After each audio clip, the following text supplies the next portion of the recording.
A paz do Senhor para todos vocês. Vamos para a leitura da primeira lição, 4 de janeiro de 2026. O mistério da Santíssima Trindade. CPAD. Texto áureo. Mateus capítulo 3, versículo 17. Este é o meu Filho amado, em quem me comprazo. Verdade prática. A doutrina da Trindade é central à fé cristã. Um só Deus em três pessoas que coexistem e atuam harmoniosamente na obra da redenção. Leitura diária. Marcos capítulo 1, versículo 9 ao 11. A Trindade revelada no batismo de Jesus. Segunda-feira.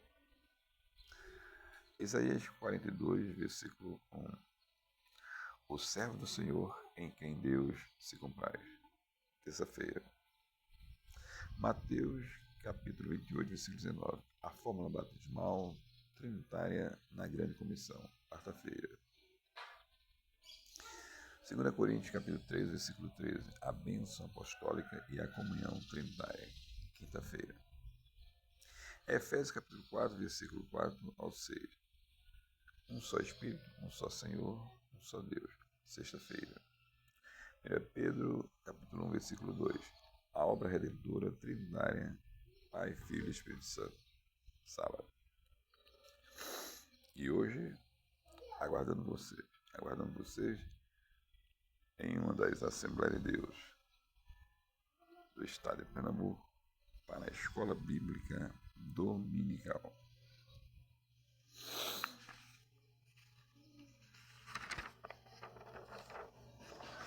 Começa agora de 9, vai até 11h30. A primeira escola bíblica do ano.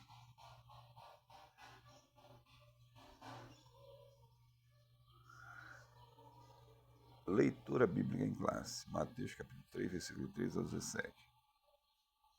13. Então veio Jesus da Galileia ter com João junto do Jordão, para ser batizado por ele. 14. Mas João opunha-se-lhe, dizendo: Eu careço de ser batizado por ti, e vens tu a mim? 15. Jesus, porém, respondendo, disse-lhe: Deixa por agora, porque assim nos convém cumprir toda a justiça. Então ele o permitiu. 16. E sendo Jesus batizado, saiu logo da água, e eis que se lhe abriram os céus, e viu o Espírito de Deus descendo como pomba, e vindo sobre ele. 17. E eis que uma voz dos céus dizia: Este é o meu Filho amado, em quem me comprazo. Aleluia. Hinos sugeridos: 4, 8 e 100 da harpa cristã.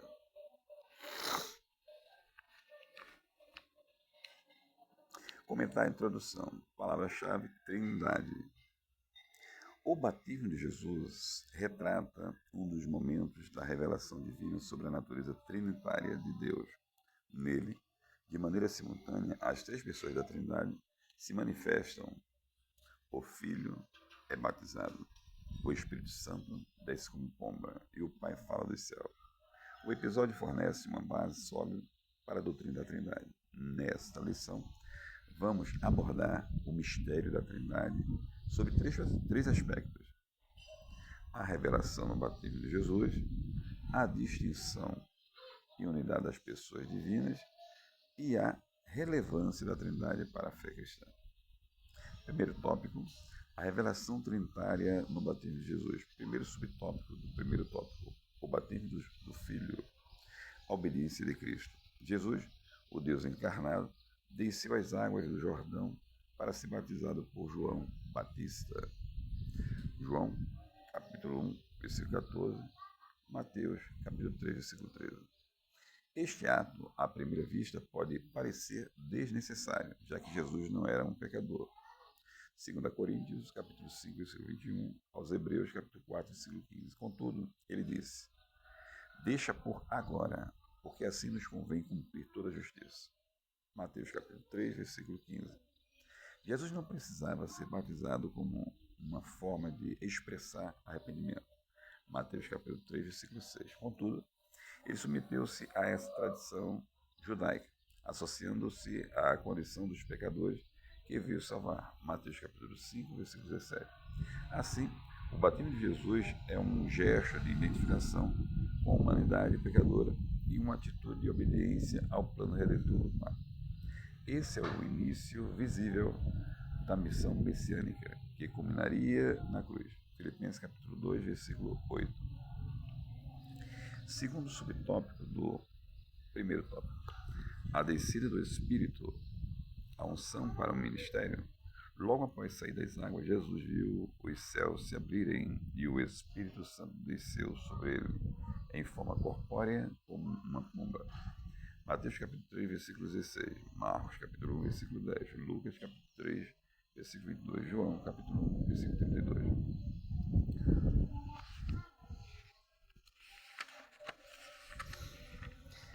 Essa manifestação visível indicava ser ele o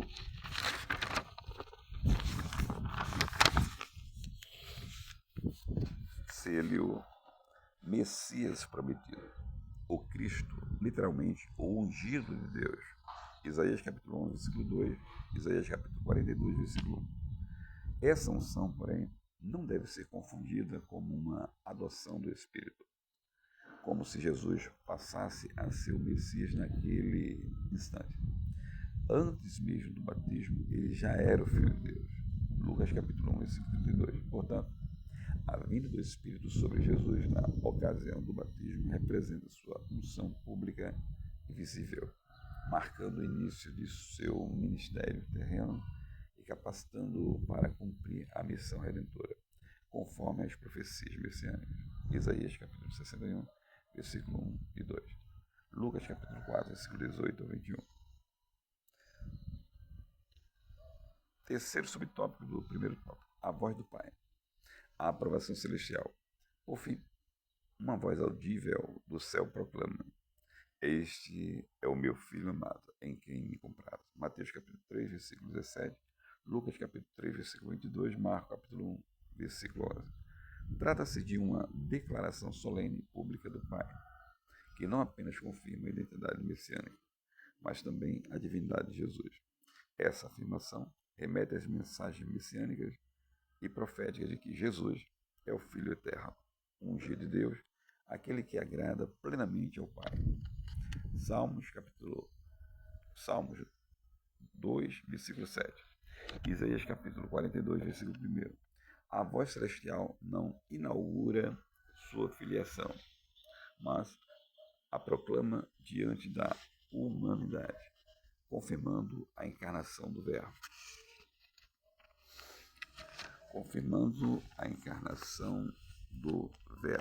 João capítulo 1, versículo 14. Desse modo, a voz de Deus no batismo autentica não somente a missão redentora de Jesus, mas ainda demonstra sua filiação divina. Ele é o Filho em quem o Pai tem completo prazer. Sinopse do primeiro tópico. A revelação da Trindade no batismo de Jesus confirma que o Pai, o Filho e o Espírito Santo coexistem eternamente e atuam harmoniosamente na obra da redenção. Segundo tópico, a distinção e a unidade das pessoas divinas. Primeiro subtópico do segundo tópico, unidade e distinção pessoal. A doutrina da Trindade afirma que Deus é uma só essência, no grego ousia, mas subsiste em três pessoas distintas, no grego hipóstases. A obra da redenção, por exemplo, é trinitária em sua essência. O Pai planeja e elege, Efésios capítulo 1, versículo 4. O Filho executa a obra expiatória, João capítulo 3, versículo 16, Hebreus capítulo 9, versículo 12. E o Espírito aplica os benefícios da salvação, Tito capítulo 3, versículo 5, aos Romanos capítulo 8, versículo 16. Assim, a unidade divina, longe de contradizer a Trindade, é enriquecida por ela, revelando um Deus que é, ao mesmo tempo, uno em essência e triuno em pessoa. O Deus bíblico não é uma unidade absoluta, monolítica ou impessoal, mas sim uma unidade composta e dinâmica, eternamente subsistente em três pessoas distintas, Pai, Filho e Espírito Santo. Segundo subtópico do segundo tópico, a pluralidade na unidade no Antigo Testamento. O Antigo Testamento aponta para uma pluralidade dentro da unidade divina. O nome hebraico Elohim, plural de Eloah, é utilizado para designar o Deus único de Israel. No princípio, criou Deus, Elohim, os céus e a terra. Gênesis capítulo 1, versículo 1. No texto, o sujeito Deus está no plural, enquanto o verbo criou, bara, está no singular, indicando uma pluralidade pessoal em uma única essência divina. Essa estrutura gramatical em comum reaparece em outros textos bíblicos. Conferir Gênesis capítulo 1, versículo 26, Gênesis capítulo 3, versículo 22, Gênesis capítulo 11, versículo 7 e Isaías capítulo 6, versículo 8. Essas passagens evidenciam que o monoteísmo do Antigo Testamento não nega a Trindade, mas admite pluralidade interna na divindade.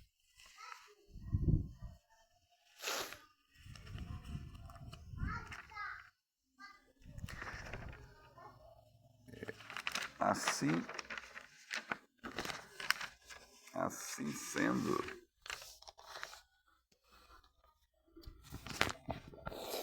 sendo, a doutrina da Trindade não contraria a unidade de Deus conforme revelada nas Escrituras, mas a completa e a qualifica. Terceiro subtópico do segundo tópico, a Trindade explicitada no Novo Testamento. A Trindade não é vista como três deuses, mas como três pessoas em um único Deus. Por exemplo, na fórmula batismal, batizando-os em nome do Pai, do Filho e do Espírito Santo. Mateus capítulo 28, versículo 19. O substantivo singular, nome, no grego, onoma, indica uma só essência, seguida por três pessoas distintas. O mesmo ocorre na bênção apostólica. A graça do Senhor Jesus Cristo e o amor de Deus e a comunhão do Espírito Santo sejam com vós todos. 2 Coríntios capítulo 3, versículo 13. Esse texto associa as três pessoas de modo equitativo. Ainda, as Escrituras afirmam que fomos eleitos segundo a presciência de Deus Pai em santificação do Espírito para a obediência e a expressão do sangue de Jesus Cristo. 1 Pedro capítulo 1, versículo 2. Aqui a participação das três pessoas divinas na obra da salvação é nitidamente evidenciada. E Paulo acrescenta: há um só corpo e um só Espírito, um só Senhor, um só Deus e Pai de todos. Efésios capítulo 4, versículo 4 ao 6. Essa tríade, Espírito, Senhor e Deus Pai, reflete, obviamente, a estrutura trinitária da divindade. Sinopse do segundo tópico. A unidade e a distinção das pessoas divinas mostram que a Trindade não é três deuses, mas um só Deus em essência, revelado como Pai, Filho e Espírito Santo. Terceiro tópico. A relevância da Trindade para a fé cristã. Primeiro subtópico, terceiro tópico. Desenvolvimento doutrinário da Trindade. A doutrina da Trindade não é uma elaboração tardia da fé cristã. Ela emerge das Escrituras como uma revelação progressiva do Deus vivo. Deuteronômio capítulo 6, versículo 4, Marcos capítulo 12, versículo 29, Romanos capítulo 1, versículo 3 e 4, Isaías capítulo 7, versículo 14, João capítulo 16, versículo 13, 2 Coríntios capítulo 3, versículo 17. Sua plena compreensão foi definida nos primeiros séculos da Igreja. O Concílio de Nicéia, 325 depois de Cristo, proclamou que o Filho é da mesma substância no grego, homousios,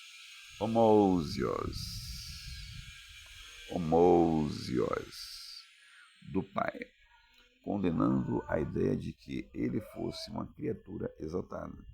O Concílio de Constantinopla, 381 d.C., completou a formulação trinitária ao afirmar a divindade do Espírito Santo. Desde os primeiros séculos, estudiosos da fé cristã têm ensinado a perfeita unidade em Deus. A perfeita unidade em Deus. A perfeita unidade em Deus. Sem confundir a identidade de cada pessoa divina. Assim, aprendemos que o Pai, eterno e não gerado, é a fonte. O Filho é gerado do Pai e o Espírito Santo procede do Pai e do Filho. Desse modo, o apóstolo Paulo ensina a natureza trinitária da espiritualidade cristã. O cristão ora ao Pai por meio do Filho, no poder do Espírito Santo. Efésios capítulo 2, versículo 13, 14 e 18. Efésios capítulo 2, versículo 13 e 18. Segundo subtópico do terceiro tópico, implicações doutrinárias. A negação da Trindade resultou em heresias. O triteísmo, crença em três deuses separados, viola a unidade de Deus, pois a Bíblia revela a existência de um só Deus. 1 Coríntios capítulo 8, versículo 6. O unitarismo afirma que somente o Pai é Deus, negando a divindade de Cristo e do Espírito Santo, contrariando as Escrituras que ensinam a divindade de ambos.